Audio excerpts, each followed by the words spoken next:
to reduce road accidents, speed cameras are being introduced for the first time in 20-mile-an-hour zones. So we've had the 20-mile-an-hour zones, but not with that particular enforcement process, have we? There was one camera in Plymouth that has sparked outrage after 23,500 motorists were caught during an 8-week trial. So, are 20-mile-an-hour cameras waging a war on drivers? We're going to debate this in a moment, but first, here's Charlotte Sexton. Well, we're joined now by co-founder of the Stop Killing Cyclists campaign, Donegal McCarthy, who would like to see 20-mile-an-hour speed cameras in more residential areas. And also broadcaster Edward Adu, who says 20-mile-an-hour speed cameras are just a money-making ploy. Good morning to both of you this morning. I think Charlotte's statistics there, Edward, are pretty stark. Between 7 and 10 times more likely to survive if you hit at 20 miles an hour rather than 30 miles an hour. There's a reduction in fatalities from 20 to 30%. If that is the case. It's very hard to argue against something that is keeping people safe and keeping people alive. It's hard to argue, but then when cyclists are doing the same thing, I was driving along in central London from the top end of Kilburn down to Vauxhall in South London, it was 20 miles per hour. When I got past Buckingham Palace, I realised that cyclists were actually going at were doing more than me. They were doing about 25. So clearly, if it's about trying to cut the number of fatalities, then it's not about the motorists, it's also about cyclists. It's about trying to bring... Edward, it's about... Hold on a sec. Let's not get into whether this is about cycling or motorists. Let's talk about the 20 But it's about the 20 mile... It's about the 20 miles per hour. It's about trying to tackle the 20 mile per hour. About tackling everybody who are using the roads, no matter what form of transport they're on, because there's a proliferation of electric scooters. But clearly, if there's a now problem, that needs to be addressed. Yeah, absolutely. But let's just talk about the 20-mile-an-hour limit and whether this camera particularly... We've all seen 20-mile-an-hours come in residential areas. As a parent myself, I totally understand. I've been on a speed awareness course as well, and it was stark, the difference it makes. I have an absolute appreciation and respect for speed limits. The 20-mile-an-hour camera, though, specifically, is this something that has just been put up as a money-making ploy, or is it indeed necessary? Clearly, I think it is. Because, you know, when I'm driving along after my DJ gigs at 2 in the morning and there's no one around, you know, it's about common sense. OK, during the day, if it's in crowded areas, then it's got to be addressed where, you know, there has to be some kind of trying to bring the speed down. But then at 2 in the morning, if you're driving along and you're being told to drive at 20 miles per hour and there's no one around and you're still going to get papped at doing 22, there's no logic there. So but I don't think the authorities, the councils who've addressed this actually know what it's like. You know, I spoke to a friend of mine who said that they got a ticket for doing 22. We're living in really crucial times at the moment with the cost of living. You know, there's families. If somebody who works hard, who's doing a night shift, happens to go 2 miles over and they're getting a ticket for it, there's no sense, there's no logic. It's big money as well, those tickets, aren't they? Donegal, is it just a money-making ploy when you hear a case laid out like that it's the middle of the night, it's not a rush hour time, it's not when kids are going to and from school, having that camera and having that fine there, why is that such an issue? Listening to Edward, we're listening to the voice of entitlement. You know, he actually talks about families. What about the family of kids who are being killed?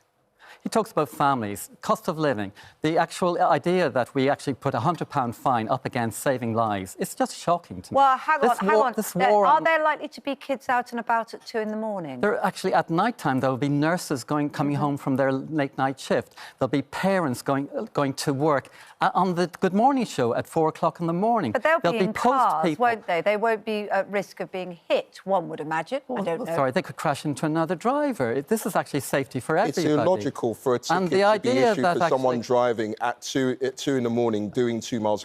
Can you understand that fact? The actual idea that we have not enforced 20-mile-per-hour zone is a disgrace.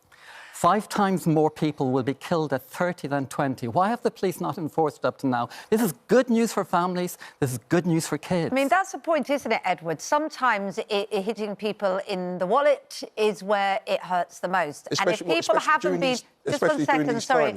But if people haven't been observing the 20-mile-an-hour rule without the cameras, and the evidence that we heard there is that it saves lives significantly, just that drop from 30 to 20, why not make it hurt and make people stick to it? Is it fair to give someone a ticket for doing 22?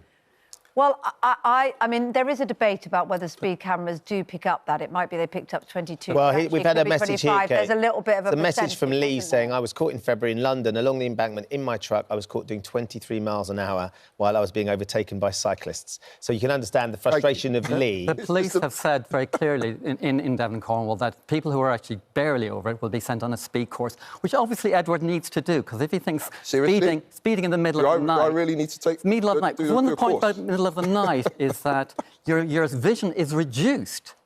So there's even more necessary for you observing the speed limit. But just that point about people haven't been observing it, you're arguing, aren't you? There's just that point, Edward, that you know, that having the cameras will make people observe it. If someone's doing a 40 in a 20, then it's common sense, it's logic that they shouldn't be doing it. But if somebody is doing a 20 or 23, and I'll go back to the cyclist point because it's happened so many times. No, because I don't know. How many people are killed by cyclists? It's about How many people are killed by cyclists? It's about speed. Yes, it is. It's about speed. Yes.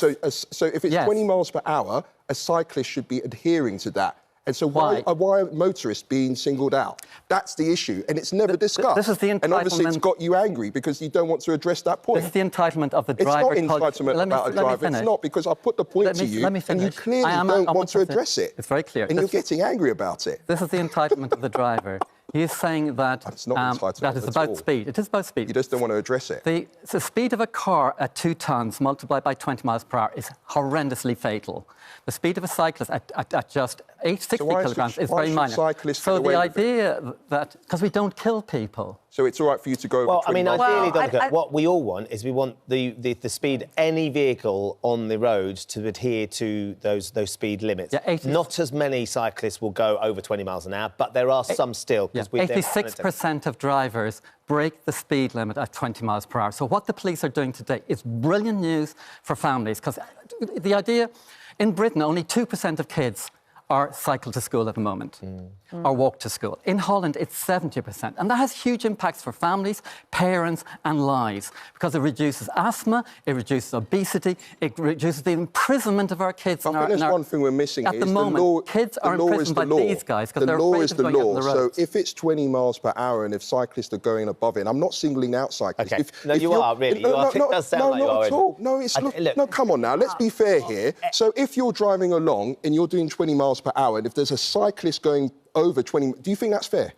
No, I don't, absolutely. But, of course, the point is we're trying to establish whether these speed cameras are needed in other areas. If the majority, would you say 84% 86% of drivers are not observing the speed limit, so this is fantastic news. I think, you know, I think it's the statistics that Charlotte... I think it needs to be revisited. It's got to be looked into. Because at the end of the day, you know, at 2 in the morning, if somebody is going to get papped for doing 23, I think that's unfair. Well, I no doubt we'll return to this again, but good to hear from both of you this morning.